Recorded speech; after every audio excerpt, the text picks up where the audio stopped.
ਖਬਰਾਂ ਦੇ ਬੁਲੇਟਿਨ ਦੇ ਸਪਾਂਸਰ ਨੇ ਰੀਅਲਟਰ ਗੁਰਜਤਿੰਦਰ ਸਿੰਘ ਰੰਧਾਵਾ। ਹਰ ਤਰ੍ਹਾਂ ਦੀ ਪ੍ਰਾਪਰਟੀ ਖਰੀਦਣ ਤੇ ਵੇਚਣ ਲਈ ਤੁਸੀਂ ਕਾਲ ਕਰ ਸਕਦੇ ਹੋ।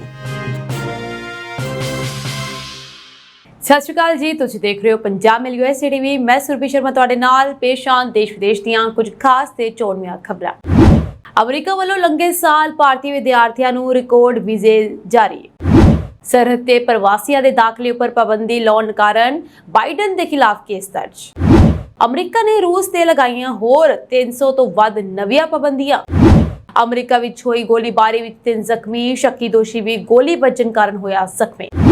ਅਮਰੀਕਾ ਵਿੱਚ ਸਾਬਕਾ ਪ੍ਰੇਮਿਕਾ ਦੀ ਹੱਤਿਆ ਦੇ ਮਾਮਲੇ ਵਿੱਚ ਦੋਸ਼ੀ ਨੂੰ ਜ਼ਹਿਰ ਦਾ ਟੀਕਾ ਲਾ ਕੇ ਦਿੱਤੀ ਗਈ ਮੌਤ ਦੀ ਸਜ਼ਾ। ਟੈਕਸਾਸ 'ਚ ਕੰਟਰੀ ਕਮਿਸ਼ਨਰ ਦੇ ਅਹੁਦੇ ਦਾ ਭਾਰਤੀ ਮੂਲ ਦਾ ਉਮੀਦਵਾਰ ਤਰਲ ਪਟੇਲ ਗ੍ਰਿਫਤਾਰ। ਹੁਣ ਇਹਨਾਂ ਖਬਰਾਂ ਦਾ ਵਿਸਥਾਰ।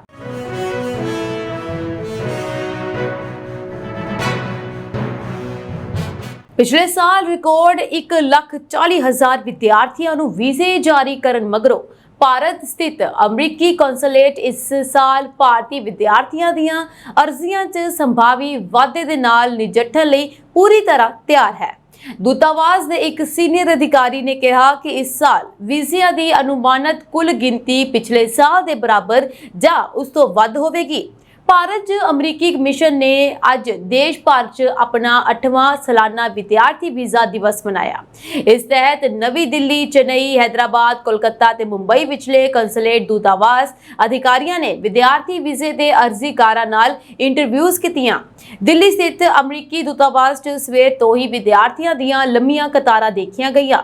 ਅਮਰੀਕੀ ਯੂਨੀਵਰਸਿਟੀਆਂ 'ਚ ਵੱਡੀ ਗਿਣਤੀ 'ਚ ਭਾਰਤੀ ਵਿਦਿਆਰਥੀ ਪੜ੍ਹਦੇ ਹਨ ਅਤੇ ਪਿਛਲੇ ਸਾਲ ਭਾਰਤ 'ਚ ਅਮਰੀਕੀ ਕੌਂਸੂਲੇਟ ਨੇ 1,40,000 ਤੋਂ ਵੱਧ ਵਿਦਿਆਰਥੀ ਵੀਜ਼ੇ ਜਾਰੀ ਕੀਤੇ, ਜੋ ਕਿਸੇ ਵੀ ਹੋਰ ਮੁਲਕ ਮੁਕਾਬਲੇ ਵੱਧ ਸਨ। ਪ੍ਰਵਾਸੀ ਅਧਿਕਾਰੀਆਂ ਸੰਗਠਨਾਂ ਦੇ ਸਮੂਹ ਨੇ ਰਾਸ਼ਟਰਪਤੀ ਜੋ ਬਾਈਡਨ ਦੇ ਹਾਲੀਆ ਨਿਰਦੇਸ਼ ਖਿਲਾਫ ਅਮਰੀਕੀ ਪ੍ਰਸ਼ਾਸਨ ਤੇ ਮੁਕੱਦਮਾ ਦਾਇਰ ਕੀਤਾ ਹੈ। ਬਾਈਡਨ ਨੇ ਹਾਲ ਹੀ ਦੇ ਵਿੱਚ ਦੱਖਣੀ ਸਰਹੱਦ ਤੇ ਸ਼ਰਨਾਰਥੀਆਂ ਦੇ ਦਾਖਲੇ ਤੇ ਪ੍ਰਭਾਵਸ਼ਾਲੀ ਢੰਗ ਦੇ ਨਾਲ ਪਾਬੰਦੀ ਲਗਾ ਦਿੱਤੀ ਸੀ, ਜਿਸ ਦਾ ਸਮੂਹ ਨੇ ਵਿਰੋਧ ਕੀਤਾ ਤੇ ਦਾਅਵਾ ਕੀਤਾ ਕਿ ਰਾਸ਼ਟਰਪਤੀ ਦਾ ਫੈਸਲਾ ਟਰੰਪ ਪ੍ਰਸ਼ਾਸਨ ਦੌਰਾਨ ਚੁੱਕੇ ਕਦਮਾਂ ਤੋਂ ਵੱਖਰਾ ਨਹੀਂ ਹੈ। ਉਦੋਂ ਵੀ ਅਦਾਲਤਾਂ ਨੇ ਉਸ ਫੈਸਲੇ ਤੇ ਰੋਕ ਲਗਾ ਦਿੱਤੀ ਸੀ।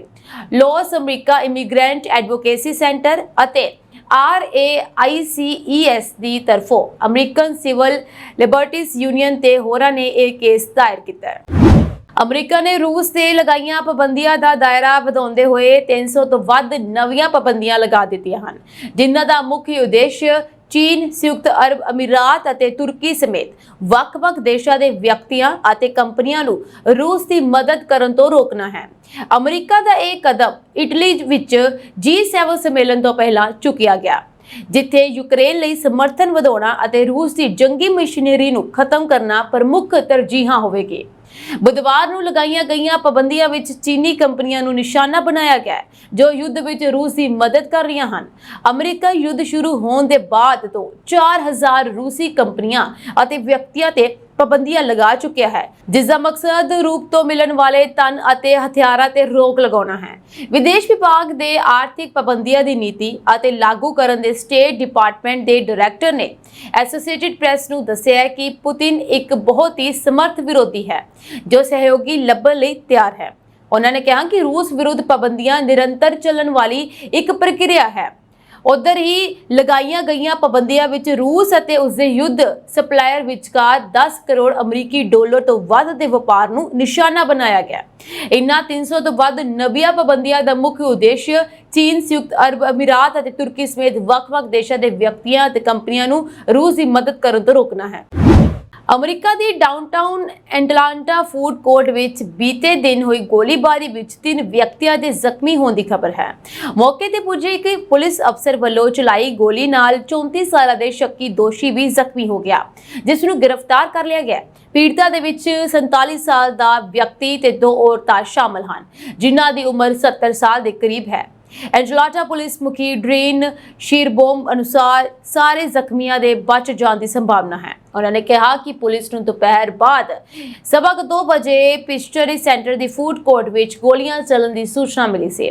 ਹਥਿਆਰਬੰਦ ਸ਼ੱਕੀ ਫੂਡ ਕੋਰਟ ਵਿੱਚ ਦਾਖਲ ਹੋਇਆ ਤੇ ਉੱਥੇ ਉਸ ਦੀ ਕਿਸੇ ਵਿਅਕਤੀ ਦੇ ਨਾਲ ਸੰਖੇਪ ਜਿਹੀ ਬਹਿਸ ਹੋਈ ਸੀ। ਜਿਸ ਉਪਰੰਤ ਉਸਨੇ ਉਸ ਉੱਪਰ ਗੋਲੀ ਚਲਾ ਦਿੱਤੀ। ਬਾਅਦ ਵਿੱਚ ਉਸਨੇ 2 ਹੋਰਨਾਂ ਤੇ ਗੋਲੀਆਂ ਮਾਰੀਆਂ। ਉਹਨਾਂ ਨੇ ਇਹ ਕਿਹਾ ਕਿ ਸ਼ੱਕੀ ਵਿਅਕਤੀ ਦਾ ਲੰਬਾ ਅਪਰਾਧਿਕ ਰਿਕਾਰਡ ਹੈ। ਉਹ ਹਥਿਆਰਬੰਦ ਲੁੱਟ ਦੇ ਮਾਮਲੇ ਵਿੱਚ ਕੈਦ ਕੱਟ ਚੁੱਕਿਆ ਹੈ। ਅਮਰੀਕਾ ਦੇ ਮਿਸੂਰੀ ਰਾਜ ਵਿੱਚ ਸਾਬਕਾ ਪ੍ਰੇਮਿਕਾ ਦੀ ਹੱਤਿਆ ਦੇ ਮਾਮਲੇ ਵਿੱਚ ਅਦਾਲਤ ਵੱਲੋਂ ਸੁਣਾਈ ਮੌਤ ਦੀ ਸਜ਼ਾ ਤੇ ਅਮਲ ਕਰਦਿਆਂ ਦੋਸ਼ੀ ਡੇਵਿਡ ਹੋਸੀਰ ਨੂੰ ਜ਼ਹਿਰ ਦਾ ਟੀਕਾ ਲਗਾਇਆ ਗਿਆ, ਜਿਸ ਦੇ ਕੁਝ ਹੀ ਮਿੰਟਾਂ ਬਾਅਦ ਉਸ ਨੂੰ ਮ੍ਰਿਤਕ ਕਰਾਰ ਦੇ ਦਿੱਤਾ ਗਿਆ। ਇਸ ਸਾਲ ਰਾਜ ਵਿੱਚ ਇਹ ਦੂਸਰਾ ਵਿਅਕਤੀ ਹੈ ਜਿਸ ਨੂੰ ਮੌਤ ਦੀ ਸਜ਼ਾ ਦਿੱਤੀ ਗਈ ਹੈ। ਮਿਸੂਰੀ ਡਿਪਾਰਟਮੈਂਟ ਆਫ ਕਰੈਕਸ਼ਨਸ ਦੇ ਬੁਲਾਰੇ ਕਾਰਰੇਨ ਨੇ ਜਾਰੀ ਇੱਕ ਬਿਆਨ ਦੇ ਵਿੱਚ ਕਿਹਾ ਹੈ ਕਿ ਡੇਵਿਡ ਹੋਸੀਰ ਨੂੰ ਪੈਂਟਰੋਬਿਟਲ ਦੀ 5 ਗ੍ਰਾਮ ਡੋਜ਼ ਦੇਣ ਉਪਰੰਤ ਸ਼ਾਮ 6:11 ਤੇ ਮ੍ਰਿਤਕ ਐਲਾਨ ਕੀਤਾ ਗਿਆ। ਹੋਸੀਰ ਨੂੰ 2009 ਵਿੱਚ ਆਪਣੀ ਸਾਬਕਾ ਪ੍ਰੇਮਿਕਾ ਐਂਜਲਾ ਗਿਲਪਿਨ, ਜੋ ਸ਼ਾਦੀशुदा ਸੀ, ਉਸਦੇ 2 ਬੱਚਿਆਂ ਦੀ ਮਾਂ ਵੀ ਸੀ, ਦੀ ਗੋਲੀਆਂ ਮਾਰ ਕੇ ਉਸਨੇ ਹੱਤਿਆ ਕਰ ਦਿੱਤੀ ਸੀ, ਜਿਸ ਮਾਮਲੇ ਵਿੱਚ ਉਸ ਨੂੰ ਦੋਸ਼ੀ ਠਹਿਰਾਇਆ ਗਿਆ ਸੀ ਤੇ ਮੌਤ ਦੀ ਸਜ਼ਾ ਸੁਣਾਈ ਗਈ ਸੀ। ਅਦਾਲਤੀ ਰਿਕਾਰਡ ਅਨੁਸਾਰ ਹੋਸੀਰ ਆਪਣੀ ਸਾਬਕਾ ਪ੍ਰੇਮਿਕਾ ਐਂਜਲਾ ਗਿਲਪਿਨ ਵੱਲੋਂ ਉਸ ਨਾਲੋਂ ਸੰਬੰਧ ਤੋੜ ਲੈਣ ਤੋਂ ਖਫਾ ਸੀ। 28 ਸਤੰਬਰ 2009 ਦੀ ਸਵੇਰ ਨੂੰ ਗਵਾਂਢੀ ਨੇ ਗਿਲਪਿਨ ਤੇ ਉਸਦੇ ਪਤੀ ਰੋਜਨੀ ਦੀਆਂ ਲਾਸ਼ਾਂ ਉਸਦੇ ਅਪਾਰਟਮੈਂਟ ਦੀ ਦਹਲੀਜ਼ ਤੇ ਪਈਆਂ ਵੇਖੀਆਂ। ਇਸਤਗਾਸਾ ਪੱਖ ਨੇ ਹੋਸੀਰ ਵਿਰੁੱਧ ਰੋਜਨੀ ਦੀ ਹੱਤਿਆ ਦੇ ਲਾਏ ਦੋਸ਼ ਵਾਪਸ ਲੈ ਲਏ ਸਨ।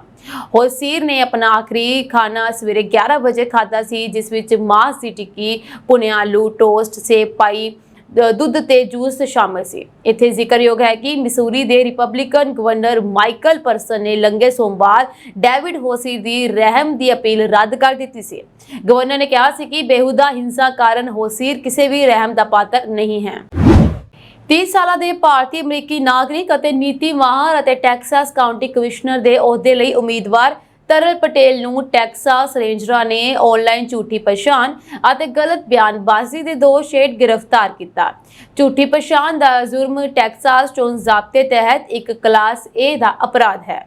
Fort band County district attorney ਦੀ ਪਬਲਿਕ ਇੰਟੈਗ੍ਰਿਟੀ ਡਿਵੀਜ਼ਨ ਪ੍ਰਿੰਸਿਕਟ 3 ਕਮਿਸ਼ਨਰ ਲਈ ਸਿਆਸੀ ਉਮੀਦਵਾਰ ਪਟੇਲ ਦੇ ਖਿਲਾਫ ਸ਼ਿਕਾਇਤ ਦੀ ਜਾਂਚ ਕਰਨ ਲਈ ਟੈਕਸਾਸ ਰੇਂਜਰਾਂ ਨਾਲ ਕੰਮ ਕਰ ਰਹੀ ਹੈ।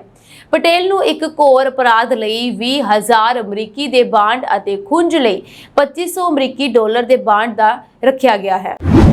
ਅਮਰੀਕਾ ਦੇ ਫਲੋਰੀਡਾ ਸੂਬੇ ਵਿੱਚ ਹਾਲਾਤ ਖਤਰਨਾਕ ਬਣ ਗਏ ਨੇ, ਜਦੋਂ 24 ਘੰਟੇ ਦੇ ਅੰਦਰ 20 ਇੰਚ ਤੱਕ ਬਾਰਿਸ਼ ਦਰਜ ਕੀਤੀ ਗਈ। ਲਗਾਤਾਰ ਪਏ ਮੀਂਹ ਕਾਰਨ ਸੜਕਾਂ ਨਦੀਆਂ ਦਾ ਰੂਪ ਇਖਤਿਆਰ ਕਰ ਗਈਆਂ ਹਨ ਅਤੇ ਲੋਕ ਗੱਡੀਆਂ ਵਿੱਚ ਹੀ ਫਸ ਗਏ ਹਨ। ਫਲੋਰੀਡਾ ਦੇ ਗਵਰਨਰ ਰੋਨ ਡਿਸੈਂਟਿਸ ਵੱਲੋਂ 5 ਕਾਉਂਟੀਆਂ ਵਿੱਚ ਐਮਰਜੈਂਸੀ ਦਾ ਐਲਾਨ ਕਰ ਦਿੱਤਾ ਗਿਆ, ਜਦਕਿ ਮੌਸਮ ਵਿਭਾਗ ਵੱਲੋਂ ਮੁੜ ਬਾਰਿਸ਼ ਹੋਣ ਦੀ ਚੇਤਾਵਨੀ ਦਿੱਤੀ ਗਈ ਹੈ। ਫਲੋਰੀਡਾ ਵਿੱਚ ਇਸ ਸਾਲ ਜਨਵਰੀ ਤੋਂ ਮਈ ਤੱਕ ਔਸਤਨ 12 ਇੰਚ ਬਾਰਿਸ਼ ਹੋਈ, ਪਰ ਕੁਝ ਘੰਟਿਆਂ ਵਿੱਚ ਡਿੱਗੇ ਪਾਣੀ ਨੇ ਹਰ ਪਾਸੇ ਜਲ ਥਲ ਕਰ ਦਿੱਤਾ। ਸੂਬੇ ਦਾ ਦੱਖਣੀ ਇਲਾਕਾ ਸਭ ਤੋਂ ਵੱਧ ਪ੍ਰਭਾਵਿਤ ਦੱਸਿਆ ਜਾ ਰਿਹਾ ਹੈ, ਜਦਕਿ ਪਿਛਲੇ ਸਮੇਂ ਤੱਕ ਸੇਕੋ ਦੀ ਮਾਰ ਹੇਠ ਮੰਨੇ ਜਾ ਰਹੇ ਪੱਛਮੀ ਇਲਾਕੇ ਵਿੱਚ 6 ਇੰਚ ਤੱਕ ਮੀਂਹ ਪੈਣ ਦੀ ਰਿਪੋਰਟ ਹੈ। ਮੌਸਮੀ ਗੜਬੜੀ ਨੂੰ ਫਿਲਹਾਲ ਸਮੁੰਦਰੀ ਤੂਫਾਨ ਦਾ ਰੂਪ ਨਹੀਂ ਮੰਨਿਆ ਗਿਆ, ਪਰ ਆਉਣ ਵਾਲੇ ਕੁਝ ਦਿਨਾਂ ਦੌਰਾਨ ਹੋਰ ਬਾਰਿਸ਼ ਦਾ ਸਿਲਸਿਲਾ ਜਾਰੀ ਰਹਿਣ ਦੇ ਆਸਾਰ ਹਨ। ਸਭ ਤੋਂ ਵੱਧ ਆਵਾਜਾਈ ਵਾਲੇ ਇੰਟਰਸਟੇਟ 95 ਦੇ ਬਰੋਵਾਰਡ ਕਾਉਂਟੀ ਵਾਲੇ ਹਿੱਸੇ ਤੇ ਟ੍ਰੈਫਿਕ ਨੂੰ ਡਾਇਵਰਟ ਕਰਨਾ ਪਿਆ, ਜਿੱਥੇ ਹਾਈਵੇ ਦੇ ਉੱਪਰੋਂ ਪਾਣੀ ਵਗਣ ਦੀਆਂ ਰਿਪੋਰਟਾਂ ਹਨ। ਫਲੋਰੀਡਾ ਹਾਈਵੇ ਪੈਟਰੋਲ ਨੇ ਕਿਹਾ ਕਿ ਹਾਲਾਤ ਤੇ ਲਗਾਤਾਰ ਨਜ਼ਰ ਰੱਖੀ ਜਾ ਰਹੀ ਹੈ ਅਤੇ ਪਾਣੀ ਉਤਰਨ ਤੱਕ ਹਾਈਵੇ ਖੋਲ੍ਹਿਆ ਨਹੀਂ ਜਾਵੇਗਾ। ਇਸੇ ਦੌਰਾਨ ਮਿਆਮੀ ਵੈਦਰ ਸਰਵਿਸ ਨੇ ਟਵੀਟ ਕਰਦਿਆਂ ਕਿਹਾ ਹੈ ਕਿ ਲੋਕਾਂ ਨੂੰ ਸੜਕਾਂ ਤੋਂ ਦੂਰ ਰਹਿਣ ਅਤੇ ਹੋ ਸਕੇ ਤਾਂ ਉੱਚੀਆਂ ਥਾਵਾਂ ਚੜ੍ਹਨ ਦਾ ਸੁਝਾਅ ਦਿੱਤਾ ਗਿਆ। ਫੋਰਟ ਦੇ ਮੇਅਰ ਨੇ ਕਿਹਾ ਹੈ ਕਿ ਪ੍ਰਭਾਵਿਤ ਇਲਾਕਿਆਂ ਵਿੱਚ ਰਾਹਤ ਟੀਮਾਂ ਭੇਜੀਆਂ ਜਾ ਰਹੀਆਂ ਹਨ। ਇਸੇ ਦੌਰਾਨ ਪਾਣੀ ਵਿੱਚ ਫਸੇ ਕੁਝ ਲੋਕਾਂ ਨੇ ਹੱਡਬੀਤੀ ਸੁਣਾਉਂਦਿਆਂ ਕਿਹਾ ਕਿ ਉਹ ਮੁਸ਼ਕਲ ਹੀ ਨਿਕਲ ਸਕੇ। SpaceX ਅਤੇ ਇਸ ਦੇ ਮੁੱਖ ਕਾਰਜਕਾਰੀ ਅਧਿਕਾਰੀ ਯਾਨੀ CEO ਐਲਨ ਮਸਕ ਤੇ ਕੰਪਨੀ ਦੇ 8 ਸਾਬਕਾ ਕਰਮਚਾਰੀਆਂ ਵੱਲੋਂ ਮੁਕੱਦਮਾ ਦਰਜ ਕੀਤਾ ਗਿਆ। ਇਨ੍ਹਾਂ ਸਾਬਕਾ ਕਰਮਚਾਰੀਆਂ ਦਾ ਦੋਸ਼ ਹੈ ਕਿ ਮਸਕ ਨੇ ਉਹਨਾਂ ਨੂੰ ਕੰਪਨੀ ਵਿੱਚ ਪ੍ਰਚਲਿਤ ਜਿਨਸੀ ਸ਼ੋਸ਼ਣ ਅਤੇ ਵਿਰੋਧੀ ਕੰਮ ਪ੍ਰਥਾਵਾਂ ਨੂੰ ਚੁਣੌਤੀ ਦੇਣ ਲਈ ਨੌਕਰੀ ਤੋਂ ਕੱਢਣ ਦਾ ਹੁਕਮ ਦਿੱਤਾ ਸੀ। ਕੈਲੀਫੋਰਨੀਆ ਰਾਜ ਦੀ ਅਦਾਲਤ ਵਿੱਚ ਮੁਕੱਦਮਾ ਕਰਨ ਵਾਲੇ ਕਰਮਚਾਰੀਆਂ ਨੇ 2022 ਵਿੱਚ ਕੰਪਨੀ ਦੇ ਪ੍ਰਬੰਧਕਾਂ ਨੂੰ ਲਿਖੇ ਇੱਕ ਖੁੱਲ੍ਹੇ ਪੱਤਰ ਵਿੱਚ ਆਪਣੀਆਂ ਸ਼ਿਕਾਇਤਾਂ ਦਾ ਵੇਰਵਾ ਦਿੱਤਾ, ਜੋ ਉਹਨਾਂ ਨੇ ਕੰਪਨੀ ਦੇ ਇੰਟਰਨੈਟ ਰਾਹੀਂ ਸਾਂਝਾ ਕੀਤਾ। ਉਸਨੇ ਦੋਸ਼ ਲਾਇਆ ਕਿ ਅਗਲੇ ਦਿਨ 4 ਲੋਕਾਂ ਨੂੰ ਨੌਕਰੀ ਤੋਂ ਕੱਢ ਦਿੱਤਾ ਗਿਆ ਸੀ ਅਤੇ ਬਾਕੀਆਂ ਨੂੰ ਬਾਅਦ ਵਿੱਚ ਅੰਦਰੂਨੀ ਜਾਂਚ ਤੋਂ ਬਾਅਦ ਕੱਢ ਦਿੱਤਾ ਗਿਆ ਸੀ। ਜਨਵਰੀ ਵਿੱਚ federal national labour relations board ਨੇ 9 ਬਰਖਾਸਤ ਕਰਮਚਾਰੀਆਂ ਵੱਲੋਂ ਉਠਾਏ ਮੁੱਦਿਆਂ ਦੇ ਆਧਾਰ ਤੇ SpaceX ਵਿਰੁੱਧ ਆਪਣੀ ਸ਼ਿਕਾਇਤ ਦਰਜ ਕਰਵਾਈ। ਕੰਮ ਵਾਲੀ ਥਾਂ ਦੀਆਂ ਹੋਰ ਚਿੰਤਾਵਾਂ ਵਿੱਚ ਖੁੱਲੇ ਪੱਤਰ ਵਿੱਚ ਸੋਸ਼ਲ ਮੀਡੀਆ ਪਲੇਟਫਾਰਮ X ਤੇ ਮਸਕ ਦੇ ਜਨਤਕ ਵਿਵਹਾਰ ਦੀ ਨਿੰਦਾ ਕਰਨ ਅਤੇ ਕਰਮਚਾਰੀਆਂ ਨੂੰ ਉਹਨਾਂ ਦੇ ਅਸਵੀਕਾਰਨਯੋਗ ਵਿਵਹਾਰ ਲਈ ਜਵਾਬਦੇਹ ਬਣਾਉਣ ਦੇ ਲਈ ਅਧਿਕਾਰੀਆਂ ਨੂੰ ਕਿਹਾ ਗਿਆ ਸੀ। ਇਸ ਵਿੱਚ ਮਸਕ ਵਿਰੁੱਧ ਜਿਨਸੀ ਸ਼ੋਸ਼ਣ ਦੇ ਦੋਸ਼ਾਂ ਨੂੰ ਹਲਕੇ ਵਿੱਚ ਲੈਣਾ ਵੀ ਸ਼ਾਮਲ ਹੈ। ਮਸਕ ਨੇ ਹਾਲਾਂਕਿ ਇਨ੍ਹਾਂ ਦੋਸ਼ਾਂ ਤੋਂ ਇਨਕਾਰ ਕੀਤਾ ਹੈ। ਪੱਤਰ ਵਿੱਚ ਮਸਕ ਦੇ ਕੰਮਾਂ ਨੂੰ ਅਕਸਰ ਧਿਆਨ ਭਟਕਾਉਣ ਅਤੇ ਸ਼ਰਮਿੰਦਗੀ ਦਾ ਕਾਰਨ ਦੱਸਿਆ ਗਿਆ ਹੈ। SpaceX ਨੇ ਟਿੱਪਣੀ ਦੀ ਮੰਗ ਕਰਨ ਵਾਲੀ ਈਮੇਲ ਦਾ ਜਵਾਬ ਨਹੀਂ ਦਿੱਤਾ। ਕੈਨੇਡਾ ਦੇ ਪ੍ਰਧਾਨ ਮੰਤਰੀ ਜਸਟਿਨ ਟਰੂਡੋ ਨੇ ਹੈਰਾਨੀਜਨਕ ਖੁਲਾਸਾ ਕਰਦਿਆਂ ਕਿਹਾ ਕਿ ਪਿਛਲੇ ਸਾਲ ਉਹਨਾਂ ਨੇ ਅਸਤੀਫਾ ਦੇਣ ਦਾ ਮਨ ਬਣਾ ਲਿਆ ਸੀ ਜਦੋਂ ਉਹਨਾਂ ਦੀ ਵਿਆਹੁਤਾ ਜ਼ਿੰਦਗੀ ਵਿੱਚ ਤਰੇੜਾਂ ਆਉਣ ਲੱਗ ਪਈਆਂ ਸੀ। ਰੀਥਿੰਕਿੰਗ ਪੋਡਕਾਸਟ ਦੇ ਇੱਕ ਐਪੀਸੋਡ ਦੌਰਾਨ ਟਰੂਡੋ ਨੂੰ ਜਦੋਂ ਪੁੱਛਿਆ ਗਿਆ ਕਿ ਕੀ ਉਹ ਅਹੁਦਾ ਛੱਡਣ ਬਾਰੇ ਸੋਚ ਰਹੇ ਹਨ ਤਾਂ ਉਹਨਾਂ ਨੇ ਕਿਹਾ ਨਹੀਂ, ਇਸ ਵੇਲੇ ਬਿਲਕੁਲ ਵੀ ਨਹੀਂ, ਪਰ ਨਾਲ ਹੀ ਮੰਨਿਆ ਕਿ ਪਿਛਲੇ ਸਾਲ ਪਰਿਵਾਰਕ ਜ਼ਿੰਦਗੀ ਵਿੱਚ ਸਮੱਸਿਆਵਾਂ ਆਉਣ ਤੇ ਉਹ ਕੁਰਸੀ ਛੱਡਣਾ ਚਾਹੁੰਦੇ ਸਨ। ਪ੍ਰਧਾਨ ਮੰਤਰੀ ਨੇ ਅੱਗੇ ਕਿਹਾ ਕਿ ਜਦੋਂ ਤੁਸੀਂ ਵੱਡੀਆਂ ਜ਼ਿੰਮੇਵਾਰੀਆਂ ਵਾਲਾ ਕੰਮ ਕਰ ਰਹੇ ਹੁੰਦੇ ਹੋ ਤਾਂ ਤੁਹਾਨੂੰ ਯਕੀਨੀ ਬਣਾਉਣਾ ਚਾਹੀਦਾ ਹੈ ਕਿ ਕੋਈ ਕਮੀ ਨਾ ਰਹੀ ਜਾਵੇ ਅਤੇ ਤੁਸੀਂ ਪੂਰੀ ਸਮਰੱਥਾ ਨਾਲ ਕੰਮ ਕਰੋ। ਬਤੌਰ ਪ੍ਰਧਾਨ ਮੰਤਰੀ ਭਾਵੇਂ ਕੁਝ ਸਾਲ ਹੀ ਲੰਘੇ ਹਨ, ਪਰ ਪਹਿਲਾਂ ਦੇ ਮੁਕਾਬਲੇ ਹਾਲਾਤ ਮੁਸ਼ਕਿਲ ਹੋ ਚੁੱਕੇ ਹਨ। ਜਸਟਿਨ ਟਰੂਡੋ ਨੂੰ ਜਦੋਂ ਇਹ ਪੁੱਛਿਆ ਗਿਆ ਕਿ ਉਹ ਕੈਨੇਡੀਅਨਸ ਵੱਲੋਂ ਕੀਤੀ ਜਾ ਰਹੀ ਨੁਕਤਾਚੀਨੀ ਦੇ ਨਾਲ ਕਿਵੇਂ ਨਜਿੱਠਦੇ ਹਨ ਤਾਂ ਉਹਨਾਂ ਨੇ ਵੀ ਕਿਹਾ ਕਿ ਇਸ ਗੱਲ ਦੇ ਨਾਲ ਕੋਈ ਫਰਕ ਨਹੀਂ ਪੈਂਦਾ ਕਿ ਕੋਈ ਮੈਨੂੰ ਕਿੰਨਾ ਨਾਪਸੰਦ ਕਰਦਾ ਹੈ। ਮੈਂ ਹੁਣ ਵੀ ਮੁਲਕ ਦੇ ਲੋਕਾਂ, ਉਹਨਾਂ ਦੇ ਬੱਚਿਆਂ ਜਾਂ ਸਮਾਜ ਦੀ ਬਿਹਤਰੀ ਲਈ ਕੰਮ ਕਰਨ ਦੇ ਯਤਨ ਕਰ ਰਿਹਾ ਹਾਂ।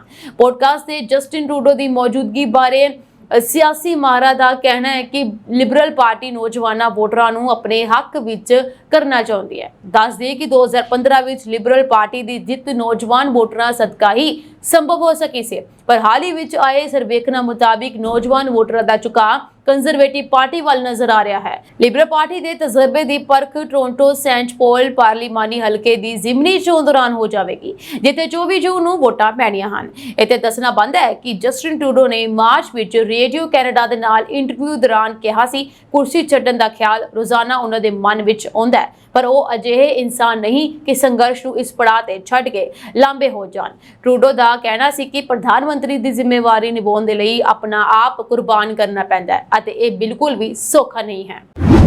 ਪਜਾਮਾ G7 ਸਿਖਰ ਸੰਮੇਲਨ 13 ਜੂਨ ਤੋਂ 15 ਜੂਨ ਤੱਕ ਇਟਲੀ ਦੇ ਅਪੂਲੀਆ ਖੇਤਰ ਦੇ ਬੋਰਗੋ ਐਗਨੇਜ਼ੀਆ ਦੇ ਰਿਜ਼ੋਰਟ ਵਿੱਚ ਆਯੋਜਿਤ ਹੋ ਰਿਹਾ ਹੈ। ਅਮਰੀਕਾ ਦੇ ਰਾਸ਼ਟਰਪਤੀ ਜੋ ਬਾਈਡਨ, ਫਰਾਂਸ ਦੇ ਰਾਸ਼ਟਰਪਤੀ ਇਮੈਨੂਅਲ ਮੈਕਰੋਨ, ਬ੍ਰਿਟੇਨ ਦੇ ਪ੍ਰਧਾਨ ਮੰਤਰੀ ਰਿਸ਼ੀ ਸੁਨਕ, ਜਾਪਾਨ ਦੇ ਪ੍ਰਧਾਨ ਮੰਤਰੀ ਫੂਮੀਓ ਕਿਸ਼ੀਦਾ, ਕੈਨੇਡੀਅਨ ਪ੍ਰਧਾਨ ਮੰਤਰੀ ਜਸਟਿਨ ਟਰੂਡੋ ਅਤੇ ਜਰਮਨੀ ਦੇ ਚਾਂਸਲਰ ਓਲਾਫ ਸਕੋਲਜ਼ ਇਸ ਸੰਮੇਲਨ ਵਿੱਚ ਹਿੱਸਾ ਲੈਣ ਦੇ ਲਈ ਇਟਲੀ ਪਹੁੰਚ ਚੁੱਕੇ ਹਨ। ਇਸ ਦੌਰਾਨ ਇਟਲੀ ਦੇ PM ਮੈਲੋਨੀ ਤੇ ਭਾਰਤ ਦਾ ਪ੍ਰਭਾਵ ਦੇਖਣ ਨੂੰ ਮਿਲਿਆ ਕਿਉਂਕਿ ਉਹਨਾਂ ਨੇ ਕਾਨਫਰੰਸ ਵਿੱਚ ਸ਼ਾਮਲ ਹੋਣ ਦੇ ਲਈ ਆਏ ਹੋਏ ਵਿਦੇਸ਼ੀ ਮਹਿਮਾਨਾਂ ਨੂੰ ਨਮਸਤੇ ਕਹਿ ਕੇ ਸਵਾਗਤ ਕੀਤਾ। ਦਰਅਸਲ ਇਟਲੀ ਦੇ ਪ੍ਰਧਾਨ ਮੰਤਰੀ ਜੋਰਜੀਆ ਮੈਲੋਨੀ ਨੇ ਮਹਿਮਾਨਾਂ ਦਾ ਸਵਾਗਤ ਵੱਖਰੇ ਤਰੀਕੇ ਦੇ ਨਾਲ ਕੀਤਾ। ਉਹਨਾਂ ਨੇ ਜਰਮਨ ਚਾਂਸਲਰ ਓਲਾਫ ਸਕੋਲਜ਼ ਅਤੇ ਯੂਰੋਪੀਅਨ ਕਮਿਸ਼ਨ ਦੇ ਪ੍ਰਧਾਨ ਉਰਸੁਲਾ ਵਾਨ ਡੇਰ ਲੇਨ ਨੂੰ ਨਮਸਤੇ ਕਰਦਿਆਂ ਸਵਾਗਤ ਕੀਤਾ। ਉਹਨਾਂ ਨੇ ਇਸ ਅੰਦਾਜ਼ 'ਚ ਸਵਾਗਤ ਕਰਨ ਦੀਆਂ ਵੀਡੀਓਜ਼ ਵੀ ਸੋਸ਼ਲ ਮੀਡੀਆ ਤੇ ਵਾਇਰਲ ਹੋ ਰਹੀਆਂ ਹਨ ਅਤੇ ਭਾਰਤੀ ਵੀ ਮੈਲੋਨੀ ਦੀ ਕਾਫੀ ਤਾਰੀਫ ਕਰ ਰਹੇ ਹਨ। ਜੋ ਬਾਈਡਨ ਅਤੇ ਰਿਸ਼ੀ ਸੁਨਕ ਦਾ ਵੀ ਨਿੱਘਾ ਸਵਾਗਤ ਕੀਤਾ ਗਿਆ। ਸਵਾਗਤ ਤੋਂ ਬਾਅਦ ਬਾਈਡਨ ਨੇ ਮੈਲੋਨੀ ਨੂੰ ਸਲੂਟ ਵੀ ਕੀਤਾ। PM ਮੋਦੀ ਵੀ 13 ਜੂਨ ਨੂੰ ਕਾਨਫਰੰਸ ਵਿੱਚ ਸ਼ਾਮਲ ਹੋ ਚੁੱਕੇ ਨੇ ਅਤੇ 14 ਜੂਨ ਨੂੰ ਦੇਰ ਰਾਤ ਵਾਪਸ ਪਰਤਣਗੇ। ਤੀਜੀ ਵਾਰ ਪ੍ਰਧਾਨ ਮੰਤਰੀ ਦਾ ਅਹੁਦਾ ਸੰਭਾਲਣ ਤੋਂ ਬਾਅਦ ਮੋਦੀ ਦੀ ਪਹਿਲੀ ਵਿਦੇਸ਼ ਯਾਤਰਾ ਹੈ। ਦਰਅਸਲ ਭਾਰਤ G7 ਸੰਮੇਲਨ ਵਿੱਚ ਮਹਿਮਾਨ ਦੇਸ਼ ਦੇ ਰੂਪ ਵਿੱਚ ਹਿੱਸਾ ਲੈਂਦਾ ਹੈ। ਇਹ 11ਵੀਂ ਵਾਰ ਹੈ ਜਦੋਂ ਭਾਰਤ ਨੂੰ G7 ਸੰਮੇਲਨ ਵਿੱਚ ਹਿੱਸਾ ਲੈਣ ਦਾ ਸੱਦਾ ਮਿਲਿਆ ਹੈ। ਦੱਸਿਆ ਜਾ ਰਿਹਾ ਹੈ ਕਿ ਕਾਨਫਰੰਸ 'ਚ PM ਮੋਦੀ ਕਈ ਮੁੱਦਿਆਂ ਤੇ ਗੱਲ ਕਰਨਗੇ ਔਰ G7 ਸੰਮੇਲਨ 'ਚ ਭਾਰਤ ਸਮੇਤ ਗਲੋਬਲ ਸਾਊਥ ਦੇ ਮੁੱਦੇ ਵੀ ਉਠਾਉਣਗੇ। ਜਹਾਜ਼ 'ਚ 9 ਘੰਟੇ ਦੇ ਸਫ਼ਰ ਦੇ ਅਜੀਬੋ-ਗਰੀਬ ਤਜਰਬੇ ਦਾ ਮਾਮਲਾ ਸੋਸ਼ਲ ਮੀਡੀਆ ਤੇ ਸੁਰਖੀਆਂ ਵਿੱਚ ਹੈ। ਇਸ ਜਹਾਜ਼ ਦੇ ਯਾਤਰੀਆਂ ਨੇ 9 ਘੰਟੇ ਤੱਕ 7000 ਕਿਲੋਮੀਟਰ ਦਾ ਸਫ਼ਰ ਤੈਅ ਕੀਤਾ, ਪਰ ਉਹ ਆਪਣੀ ਮੰਜ਼ਿਲ ਤੇ ਪਹੁੰਚਣ ਦੀ ਬਜਾਏ ਉਸੇ ਥਾਂ ਤੇ ਪਹੁੰਚ ਗਏ ਜਿੱਥੋਂ ਉਹਨਾਂ ਨੇ ਸਫ਼ਰ ਸ਼ੁਰੂ ਕੀਤਾ ਸੀ। ਅਜਿਹਾ ਹੈਰਾਨੀਜਨਕ ਇਤਫਾਕ ਬ੍ਰਿਟਿਸ਼ 에ਅਰਵੇਜ਼ ਦੇ ਯਾਤਰੀਆਂ ਦੇ ਨਾਲ ਹੋਇਆ, ਜੋ 9 ਘੰਟੇ ਤੱਕ ਫਲਾਈਟ ਵਿੱਚ ਰਹੇ ਪਰ ਆਪਣੀ ਮੰਜ਼ਿਲ ਤੇ ਪਹੁੰਚਣ ਦੀ ਬਜਾਏ ਆਪਣੇ ਘਰਾਂ ਨੂੰ ਪਰਤ ਗਏ। ਨਿਊਯਾਰਕ ਪੋਸਟ ਦੀ ਰਿਪੋਰਟ ਮੁਤਾਬਿਕ ਸੋਮਵਾਰ ਸਵੇਰੇ ਬ੍ਰਿਟਿਸ਼ 에ਅਰਵੇਜ਼ ਦੀ ਫਲਾਈਟ 195 ਲੰਡਨ ਤੋਂ ਅਮਰੀਕਾ ਦੇ ਹਿਊਸਟਨ ਦੇ ਲਈ 10 ਘੰਟੇ 20 ਮਿੰਟ ਦੀ ਯਾਤਰਾ ਤੇ ਰਵਾਨਾ ਹੋਈ। बोइंग 787-9 ड्रीमलाइनर जहाज ने इस ਲਈ ਲੰਡਨ ਤੋਂ ਉਡਾਨ ਭਰੀ। ਜਹਾਜ਼ 5 ਘੰਟੇ ਤੱਕ ਹਵਾ ਵਿੱਚ ਰਿਹਾ। ਉਹ ਨਿਊਫਾਊਂਡਲੈਂਡ ਤੇ ਤੱਟ ਤੇ ਪਹੁੰਚ ਰਿਹਾ ਸੀ। ਇਸ ਦੌਰਾਨ ਜਹਾਜ਼ ਨੇ ਪੂਰੇ ਅਟਲਾਂਟਿਕ ਮਹਾਸਾਗਰ ਨੂੰ ਪਾਰ ਕੀਤਾ। ਅਚਾਨਕ ਪਾਇਲਟ ਨੇ ਜਹਾਜ਼ ਨੂੰ ਮੋੜ ਦਿੱਤਾ ਅਤੇ ਵਾਪਸ ਆਉਣਾ ਸ਼ੁਰੂ ਕਰ ਦਿੱਤਾ। ਪਤਾ ਲੱਗਾ ਹੈ ਕਿ ਜਹਾਜ਼ ਨੂੰ ਮਾਮੂਲੀ ਤਕਨੀਕੀ ਖਰਾਬੀ ਦੇ ਕਾਰਨ ਮੋੜਿਆ ਜਾ ਰਿਹਾ ਸੀ। ਇਸ ਤੋਂ ਬਾਅਦ ਜਹਾਜ਼ ਨੇ ਪੂਰੇ ਅਟਲਾਂਟਿਕ ਮਹਾਸਾਗਰ ਨੂੰ ਪਾਰ ਕੀਤਾ ਅਤੇ ਲੰਡਨ ਪਹੁੰਚਿਆ। ਇਸ ਦੌਰਾਨ ਜਹਾਜ਼ ਲਗਭਗ 9 ਘੰਟੇ ਤੱਕ ਹਵਾ ਵਿੱਚ ਹੀ ਰਿਹਾ ਅਤੇ ਅੱਗੇ ਪਿੱਛੇ ਵੀ ਉਸਨੇ ਕਿਹਾ 7000 ਕਿਲੋਮੀਟਰ ਦਾ ਸਫ਼ਰ ਤੈਅ ਕੀਤਾ। ਜਹਾਜ਼ 'ਚ 300 ਯਾਤਰੀ ਸਵਾਰ ਸਨ, ਜੋ ਇਸ ਗੱਲ ਤੋਂ ਨਿਰਾਸ਼ ਹੋ ਗਏ ਕਿ ਉਹਨਾਂ ਨੇ ਜਿੱਥੋਂ ਆਪਣਾ ਸਫ਼ਰ ਸ਼ੁਰੂ ਕੀਤਾ ਸੀ ਮੁੜ ਉਸੇ ਥਾਂ ਤੇ ਵਾਪਸ ਆ ਗਏ ਜਿੱਥੋਂ ਉਹਨਾਂ ਨੇ ਆਪਣਾ ਸਫ਼ਰ ਸ਼ੁਰੂ ਕੀਤਾ ਸੀ। ਫੋਕਸ ਨਿਊਜ਼ ਮੁਤਾਬਿਕ ਜਹਾਜ਼ ਨੂੰ ਸੁਰੱਖਿਅਤ ਉਤਾਰ ਲਿਆ ਗਿਆ। ਕਾਉਂਟੀ ਦੇ ਪ੍ਰੋਸੀਕਿਊਟਰ ਦਫ਼ਤਰ ਦੀ ਜਾਣਕਾਰੀ ਅਨੁਸਾਰ ਨਿਊ ਜਰਸੀ ਦੀ ਸਸੈਕਸ ਕਾਉਂਟੀ ਦੀ ਇੱਕ ਸਕੂਲ ਬੱਸ ਡਰਾਈਵਰ ਔਰਤ ਨੇ ਸਾਲ 2022 ਵਿੱਚ ਸ਼ਰਾਬ ਪੀ ਕੇ ਸਕੂਲ ਬੱਸ ਚਲਾਈ ਸੀ। ਉਸ ਸਮੇਂ ਉਸ ਬੱਸ ਵਿੱਚ 2 ਦਰਜਨ ਤੋਂ ਵੱਧ ਬੱਚੇ ਬੈਠੇ ਸਨ, ਜਿਨ੍ਹਾਂ ਦੀ ਜਾਨ ਨੂੰ ਉਸਨੇ ਖਤਰੇ ਵਿੱਚ ਪਾ ਦਿੱਤਾ ਸੀ। ਇਸੇ ਮਾਮਲੇ ਦੇ ਸਬੰਧ ਵਿੱਚ ਅਦਾਲਤ ਨੇ ਉਸ ਨੂੰ 14 ਸਾਲ ਦੀ ਕੈਦ ਦੀ ਸਜ਼ਾ ਸੁਣਾਈ ਹੈ। ਵੌਂਡੇਸ ਦੀ ਕੋਲਿਨ ਨਾਮੀ ਔਰਤ ਡਰਾਈਵਰ ਨੂੰ ਪਿਛਲੇ ਹਫ਼ਤੇ ਸਜ਼ਾ ਸੁਣਾਈ ਗਈ ਸੀ। ਦੱਸ ਦਈਏ ਕਿ ਉਕਤ ਔਰਤ ਨੂੰ ਸਜ਼ਾ ਉਦੋਂ ਸੁਣਾਈ ਗਈ ਜਦੋਂ ਉਸ ਨੂੰ ਬੱਚਿਆਂ ਦੀ ਜਾਨ ਖਤਰੇ 'ਚ ਪਾਉਣ ਦੇ 27 ਮਾਮਲਿਆਂ ਵਿੱਚ ਅਦਾਲਤ ਵੱਲੋਂ ਦੋਸ਼ੀ ਠਹਿਰਾਇਆ ਗਿਆ। ਸੁਪੀਰੀਅਰ ਕੋਰਟ ਦੇ ਜੱਜ ਮਾਈਕਲ ਗੋਸ ਦੁਆਰਾ ਜੀਵਨ ਭਰ ਲਈ ਉਸ ਦਾ ਵਪਾਰਕ ਡਰਾਈਵਰ ਲਾਇਸੈਂਸ ਜ਼ਬਤ ਕਰਨ ਦਾ ਵੀ ਹੁਕਮ ਜਾਰੀ ਕੀਤਾ ਗਿਆ। ਚੀਨ ਨੇ ਨਕਲੀ ਸੂਰਜ ਦੇ ਨਾਂ ਨਾਲ ਮਸ਼ਹੂਰ ਹੁਆਨਲਿਊ 3 ਯਾਨੀ HL3 ਟੋਕਾਮਕ ਨੂੰ ਕੰਟਰੋਲ ਕਰਨ 'ਚ ਵੱਡੀ ਸਫਲਤਾ ਹਾਸਲ ਕੀਤੀ ਹੈ। ਚੀਨੀ ਵਿਗਿਆਨੀਆਂ ਨੇ ਇਸ ਨਕਲੀ ਸੂਰਜ ਵਿੱਚ ਇੱਕ ਉન્નਤ ਚੁੰਬਕੀ ਖੇਤਰ ਦੀ ਬਣਤਰ ਦੀ ਖੋਜ ਕੀਤੀ ਹੈ, ਜੋ ਵਿਸ਼ਵ ਦੀ ਪਹਿਲੀ ਪ੍ਰਾਪਤੀ ਹੈ। ਇਸ ਖੋਜ ਨੂੰ ਨਿਊਕਲੀਅਰ ਫਿਊਜ਼ਨ ਯੰਤਰਾਂ ਦੀ ਨਿਯੰਤਰਣ ਸਮਰੱਥਾ ਵਧਾਉਣ ਦੀ ਦਿਸ਼ਾ 'ਚ ਅਹਿਮ ਕਦਮ ਮੰਨਿਆ ਜਾ ਰਿਹਾ ਹੈ। ਚੀਨ ਇਸ ਨਕਲੀ ਸੂਰਜ ਵਿੱਚ 10 ਕਰੋੜ ਡਿਗਰੀ ਸੈਲਸੀਅਸ ਤਾਪਮਾਨ ਪੈਦਾ ਕਰ ਸਕਦਾ ਹੈ। ਇਹ ਸੂਰਜ ਦੇ ਕੋਰ ਨਾਲੋਂ 7 ਗੁਣਾ ਵੱਡਾ ਹੈ। ਵਰਤਮਾਨ ਵਿੱਚ ਦੁਨੀਆ ਦੇ ਕਈ ਦੇਸ਼ ਨਕਲੀ ਸੂਰਜ ਤੇ ਕੰਮ ਕਰ ਰਹੇ ਹਨ, ਜਿਸ ਵਿੱਚ ਦੱਖਣੀ ਕੋਰੀਆ, ਅਮਰੀਕਾ ਤੇ ਫਰਾਂਸ ਸ਼ਾਮਲ ਹਨ। ਚੀਨ ਮੀਡੀਆ ਸਮੂਹਾਂ ਨੇ ਵੀਰਵਾਰ ਨੂੰ ਦੱਸਿਆ ਕਿ ਇਹ ਖੋਜ ਪ੍ਰੋਜੈਕਟ ਲਈ ਅੰਤਰਰਾਸ਼ਟਰੀ ਸਾਂਝੇ ਪ੍ਰਯੋਗਾਂ ਦੇ ਪਹਿਲੇ ਦੌਰ ਦਾ ਨਵੀਨਤਮ ਨਤੀਜਾ ਹੈ, ਜੋ ਪਿਛਲੇ ਸਾਲ ਦੇ ਅਖੀਰ ਵਿੱਚ ਦੁਨੀਆ ਲਈ ਪਹਿਲੀ ਵਾਰ ਖੋਲ੍ਹਿਆ ਗਿਆ ਸੀ। ਇਸ ਦਾ ਮਕਸਦ ਪਰਮਾਣੂ ਟੈਕਨੋਲੋਜੀ ਵਿੱਚ ਚੀਨ ਦੇ ਗਲੋਬਲ ਪ੍ਰਭਾਵ ਨੂੰ ਵਧਾਉਣਾ ਅਤੇ ਵਿਸ਼ਵ ਊਰਜਾ ਸੰਕਟ ਨਾਲ ਨਜਿੱਠਣ ਵਿੱਚ ਅੰਤਰਰਾਸ਼ਟਰੀ ਸਹਿਯੋਗ ਨੂੰ ਉਤਸ਼ਾਹਿਤ ਕਰਨਾ ਸੀ। ਪ੍ਰਯੋਗ ਵਿੱਚ 17 ਵਿਸ਼ਵ ਪ੍ਰਸਿੱਧ ਖੋਜ ਸੰਸਥਾਵਾਂ ਅਤੇ ਯੂਨੀਵਰਸਿਟੀਆਂ ਸ਼ਾਮਲ ਹਨ। French alternative energy and automatic energy commission ਦੇ ਨਾਲ-ਨਾਲ ਜਾਪਾਨ ਦੀ ਕਿਓਟੋ ਯੂਨੀਵਰਸਿਟੀ ਦੇ ਨਾਂ ਇਸ ਵਿੱਚ ਪ੍ਰਮੁੱਖ ਹਨ। ਤਾਈਵਾਨ ਨੇ ਕਿਹਾ ਕਿ ਉਸਨੇ ਪਿਛਲੇ 24 ਘੰਟਿਆਂ ਵਿੱਚ 23 ਚੀਨੀ ਜਹਾਜ਼ ਅਤੇ 7 ਜਲ ਸੈਨਾ ਦੇ ਜਹਾਜ਼ ਟਾਪੂ ਦੇ ਨੇੜੇ ਆਪਣੀ ਸਰਹੱਦ ਦੇ ਨੇੜੇ ਆਉਂਦੇ ਵੇਖੇ ਹਨ। ਤਾਈਵਾਨ ਦੇ ਰੱਖਿਆ ਮੰਤਰਾਲੇ ਵੱਲੋਂ ਇਹ ਜਾਣਕਾਰੀ ਦਿੱਤੀ ਗਈ ਹੈ। ਮੰਤਰਾਲੇ ਨੇ ਕਿਹਾ ਕਿ 23 ਪੀਪਲਸ ਲਿਬਰੇਸ਼ਨਸ ਆਰਮੀ ਯਾਨੀ PLA ਦੇ ਜਹਾਜ਼ ਅਤੇ 7 ਜਲ ਸੈਨਾ ਦੇ ਜਹਾਜ਼ ਸਵੇਰੇ 6 ਵਜੇ ਤੋਂ ਵੀਰਵਾਰ ਸਵੇਰੇ 6 ਵਜੇ ਦਰਮਿਆਨ ਤਾਈਵਾਨ ਦੇ ਆਲੇ ਦੁਆਲੇ ਦੇਖੇ ਗਏ। ਇਸ ਦੇ ਨਾਲ ਹੀ ਉਹਨਾਂ ਨੇ ਕਿਹਾ ਕਿ ਇਨ੍ਹਾਂ ਵਿੱਚੋਂ 19 ਜਹਾਜ਼ ਤਾਈਵਾਨ ਸਟ੍ਰੇਟ ਦੀ ਰੇਖਾ ਪਾਰ ਕਰਕੇ ਤਾਈਵਾਨ ਦੇ ਦੱਖਣ ਪੱਛਮੀ ਅਤੇ ਪੂਰਬੀ ਹਵਾਈ ਰੱਖਿਆ ਖੇਤਰਾਂ ਵਿੱਚ ਦਾਖਲ ਹੋਏ ਹਨ। ਮੰਤਰਾਲੇ ਨੇ ਕਿਹਾ ਕਿ ਮਈ ਵਿੱਚ ਵੀ ਚੀਨੀ ਹਥਿਆਰਬੰਦ ਬਲਾਂ ਨੇ ਤਾਈਵਾਨ ਦੇ ਆਲੇ ਦੁਆਲੇ ਵਿਆਪਕ ਫੌਜੀ ਅਭਿਆਸ ਕੀਤੇ। ਟਾਪੂ ਦੇ ਪ੍ਰਸ਼ਾਸਨ ਦੇ ਨਵੇਂ ਮੁਖੀ ਲਾਈਚਿੰਗ ਦੇ ਅਹੁਦਾ ਸੰਭਾਲਣ ਤੋਂ 2 ਦਿਨ ਬਾਅਦ ਇਹ ਅਭਿਆਸ ਕੀਤੇ ਗਏ। ਡੈਨਮਾਰਕ ਦੀ ਫੂਡ ਅਥਾਰਟੀ ਨੇ ਦੱਖਣੀ ਕੋਰੀਆ 'ਚ ਬਣਨ ਵਾਲੇ ਨਿਊਡਲਸ ਤੇ ਪਾਬੰਦੀ ਲਗਾ ਦਿੱਤੀ ਹੈ। ਪਾਬੰਦੀ ਦੇ ਨਾਲ ਹੀ ਉਹਨਾਂ ਨੇ ਇਹਨਾਂ ਨਿਊਡਲਸ ਨੂੰ ਪਸੰਦ ਕਰਨ ਵਾਲੇ ਲੋਕਾਂ ਨੂੰ ਵੀ ਚੇਤਾਵਨੀ ਦਿੱਤੀ ਗਈ ਹੈ। ਫੂਡ ਅਥਾਰਟੀ ਮੁਤਾਬਿਕ ਇਹ ਨਿਊਡਲਸ ਇੰਨੇ ਮਸਾਲੇਦਾਰ ਹਨ ਕਿ ਸਰੀਰ 'ਚ ਦਾਖਲ ਹੁੰਦੇ ਹੀ ਇਹ ਜ਼ਹਿਰ ਦਾ ਕੰਮ ਕਰਨ ਲੱਗ ਜਾਂਦੇ ਹਨ। ਇਹ ਇੰਨੇ ਮਸਾਲੇਦਾਰ ਹੁੰਦੇ ਹਨ ਕਿ ਉਹ ਕਿਸੇ ਦੇ ਵੀ ਸਰੀਰ ਵਿੱਚ ਜ਼ਹਿਰ ਦੇ ਰੂਪ ਵਿੱਚ ਕੰਮ ਕਰਨਗੇ। ਡੈਨਮਾਰਕ ਦੀ ਫੂਡ ਅਥਾਰਟੀ ਨੇ ਦੱਖਣੀ ਕੋਰੀਆ ਤੇ ਆਉਣ ਵਾਲੇ 3 ਤਰ੍ਹਾਂ ਦੇ ਨਿਊਡਲਸ ਤੇ ਪਾਬੰਦੀ ਲਗਾਉਂਦੇ ਕਿਹਾ ਕਿ 3 ਮਸਾਲੇਦਾਰ ਨਿਊਡਲਸ ਇੰਨੇ ਤਿੱਖੇ ਹਨ ਕਿ ਇਹ ਕਿਸੇ ਦੇ ਵੀ ਸਰੀਰ 'ਚ ਜ਼ਹਿਰ ਦਾ ਕੰਮ ਕਰਨਗੇ। ਬੈਨ ਕੀਤੇ ਗਏ ਨਿਊਡਲਸ ਵਿੱਚ ਬੁਲਡਾਕ ਸਮਯਾਂਗ 3x ਮਸਾਲੇਦਾਰ ਅਤੇ ਗਰਮ ਚਿਕਨ, ਬੁਲਡਾਕ ਸਮਯਾਂਗ 2x ਮਸਾਲੇਦਾਰ ਅਤੇ ਗਰਮ ਚਿਕਨ ਅਤੇ ਬੁਲਟਕ ਸਮਯਾਂਗ ਹੌਟ ਚਿਕਨ ਸਟੂ ਸ਼ਾਮਲ ਹਨ। ਡੈਨਿਸ਼ ਵੈਟਰਨਰੀ ਅਤੇ ਫੂਡ ਐਡਮਿਨਿਸਟ੍ਰੇਸ਼ਨ ਨੇ ਦੱਸਿਆ ਕਿ ਇਹਨਾਂ ਨਿਊਡਲਸ ਵਿੱਚ ਕੈਪਸੇਸਿਨ ਨਾਮਕ ਇੱਕ ਰਸਾਇਣ ਜ਼ਿਆਦਾ ਮਾਤਰਾ ਵਿੱਚ ਪਾਇਆ ਜਾਂਦਾ ਹੈ। ਕੈਪਸੇਸਿਨ ਇੱਕ ਅਜਿਹਾ ਤੱਤ ਹੈ ਜੋ ਲਾਲ ਮਿਰਚਾਂ ਦਾ ਸਵਾਦ ਦਿੰਦਾ ਹੈ। ਇਹ ਤਿੰਨੇ ਨਿਊਡਲਸ ਦੱਖਣੀ ਕੋਰੀਆ ਦੀ ਸਭ ਤੋਂ ਵੱਡੀ ਨਿਊਡਲਸ ਬਣਾਉਣ ਵਾਲੀ ਕੰਪਨੀ ਸਾਮਯਾਂਗ ਫੂਡਸ ਦੁਆਰਾ ਬਣਾਏ ਗਏ ਹਨ। ਇਸ ਕੰਪਨੀ ਦੇ ਨਿਊਡਲਸ ਦੁਨੀਆ ਦੇ ਹਰ ਕੋਨੇ ਵਿੱਚ ਭੇਜੇ ਜਾਂਦੇ ਹਨ। ਇਸ ਦਾ ਜ਼ਿਆਦਾ ਮਾਤਰਾ ਵਿੱਚ ਸੇਵਨ ਸਿਹਤ ਲਈ ਖਤਰਾ ਪੈਦਾ ਕਰ ਸਕਦਾ ਹੈ। ਡੈਨਮਾਰਕ ਅਥਾਰਟੀ ਦਾ ਕਹਿਣਾ ਹੈ ਕਿ ਇਹਨਾਂ ਨਿਊਡਲਸ ਦੀ ਲੋਕਪ੍ਰਿਯਤਾ ਬਹੁਤ ਜ਼ਿਆਦਾ ਹੈ ਅਤੇ ਇਸ ਦੀ ਮਾਰਕੀਟ ਵਿੱਚ ਵੀ ਬਹੁਤ ਵੱਡੀ ਮੰਗ ਹੈ, ਪਰ ਹੁਣ ਤੋਂ ਇਹ ਨਿਊਡਲਸ ਡੈਨਮਾਰਕ ਵਿੱਚ ਨਹੀਂ ਵੇਚੇ ਜਾਣਗੇ ਕਿਉਂਕਿ ਇਹ ਵੱਡੇ ਲੋਕਾਂ ਦੇ ਨਾਲ-ਨਾਲ ਬੱਚਿਆਂ ਲਈ ਵੀ ਨੁਕਸਾਨਦੇਹ ਹਨ। ਭਾਰਤੀ ਹਵਾਈ ਫੌਜ ਦਾ ਇੱਕ ਵਿਸ਼ੇਸ਼ ਜਹਾਜ਼ ਸ਼ੁੱਕਰਵਾਰ ਤੜਕੇ ਕੁਵੈਤ ਵਿੱਚ ਇਮਾਰਤ ਨੂੰ ਲੱਗੀ ਅੱਗ ਵਿੱਚ ਮਾਰੇ ਗਏ 45 ਭਾਰਤੀਆਂ ਦੀਆਂ ਲਾਸ਼ਾਂ ਨੂੰ ਲੈ ਕੇ ਕੇਰਲ ਲਈ ਰਵਾਨਾ ਹੋਇਆ। ਕੇਂਦਰੀ ਮੰਤਰੀ ਕੀਰਤੀ ਵਰਦਨ ਸਿੰਘ ਨੇ ਟਵਿੱਟਰ ਦੇ ਇਸ ਘਟਨਾ ਦੀ ਪੁਸ਼ਟੀ ਕੀਤੀ ਹੈ। ਵਿਸ਼ੇਸ਼ ਜਹਾਜ਼ ਰਾਜ ਦੇ ਕੋਚੀ ਵਿੱਚ ਉਤਰੇਗਾ। ਇਸ ਦੌਰਾਨ ਕੋਚੀਨ ਅੰਤਰਰਾਸ਼ਟਰੀ ਹਵਾਈ ਅੱਡੇ ਤੇ ਪੁਲਿਸ ਅਤੇ ਐਂਬੂਲੈਂਸ ਟੀਮਾਂ ਤੈਨਾਤ ਕੀਤੀਆਂ ਗਈਆਂ ਹਨ ਜਿੱਥੇ ਜਹਾਜ਼ ਉਤਰੇਗਾ। ਵੀਰਵਾਰ ਨੂੰ ਕੁਵੈਤ ਵਿੱਚ ਅਧਿਕਾਰੀਆਂ ਨੇ 45 ਭਾਰਤੀਆਂ ਅਤੇ 3 ਫਿਲੀਪੀਨੋ ਨਾਗਰਿਕਾਂ ਦੀਆਂ ਲਾਸ਼ਾਂ ਦੀ ਪਛਾਣ ਕੀਤੀ ਜੋ ਕਿ ਵਿਦੇਸ਼ੀ ਕਾਮਿਆਂ ਦੀ ਰਿਹਾਇਸ਼ ਵਾਲੀ ਇੱਕ ਇਮਾਰਤ ਵਿੱਚ ਲੱਗੀ ਭਿਆਨਕ ਅੱਗ ਵਿੱਚ ਮਾਰੇ ਗਏ ਸਨ। ਕੁਵੈਤ ਨੇ ਘਟਨਾ ਦੀ ਤੁਰੰਤ ਜਾਂਚ ਕਰਨ ਦਾ ਵਾਅਦਾ ਕੀਤਾ ਅਤੇ ਪੀੜਤਾਂ ਦੀਆਂ ਲਾਸ਼ਾਂ ਵਾਪਸ ਭੇਜਣ ਲਈ ਪੂਰਾ ਸਹਿਯੋਗ ਦੇਣ ਦਾ ਭਰੋਸਾ ਦਿੱਤਾ। ਦੱਖਣੀ ਸ਼ਹਿਰ ਮੰਗਾਫ ਵਿੱਚ ਇੱਕ 7 ਮੰਜ਼ਿਲਾ ਇਮਾਰਤ ਵਿੱਚ ਬੁੱਧਵਾਰ ਨੂੰ ਅੱਗ ਲੱਗਣ ਕਾਰਨ ਘੱਟੋ-ਘੱਟ 49 ਵਿਦੇਸ਼ੀ ਕਾਮਿਆਂ ਦੀ ਮੌਤ ਹੋ ਗਈ ਅਤੇ 50 ਹੋਰ ਜ਼ਖਮੀ ਹੋ ਗਏ ਜਿੱਥੇ 196 ਪ੍ਰਵਾਸੀ ਮਜ਼ਦੂਰ ਰਹਿ ਰਹੇ ਸਨ। ਕੁਵੈਤ ਫਾਇਰ ਫੋਰਸ ਨੇ ਕਿਹਾ ਕਿ ਭਿਆਨਕ ਅੱਗ ਬਿਜਲੀ ਦੇ ਸ਼ਾਰਟ ਸਰਕਟ ਕਾਰਨ ਲੱਗੀ ਹੈ। ਫੋਰਸ ਨੇ ਇੱਕ ਭਿਆਨਕ ਬਿਆਨ ਦੇ ਵਿੱਚ ਇਹ ਵੀ ਕਿਹਾ ਕਿ ਘਟਨਾ ਵਾਲੀ ਥਾਂ ਅਤੇ ਇਮਾਰਤ ਦੀ ਖੇਤਰੀ ਜਾਂਚ ਤੋਂ ਬਾਅਦ ਇਹ ਸਿੱਟਾ ਕੱਢਿਆ ਗਿਆ ਕਿ ਜਿੱਥੇ ਕੱਲ ਅੱਗ ਲੱਗੀ ਸੀ। ਇਸ ਦੌਰਾਨ ਕੁਵੈਤ ਦੇ ਅਧਿਕਾਰੀ ਦੱਖਣੀ ਕੁਵੈਤ ਦੇ ਮੰਗਾਫ ਇਲਾਕੇ ਵਿੱਚ ਭਿਆਨਕ ਅੱਗ ਦੀ ਘਟਨਾ 'ਚ ਮਾਰੇ ਗਏ ਲੋਕਾਂ ਦੀਆਂ ਲਾਸ਼ਾਂ ਦਾ DNA ਟੈਸਟ ਕਰਵਾ ਰਹੇ ਹਨ।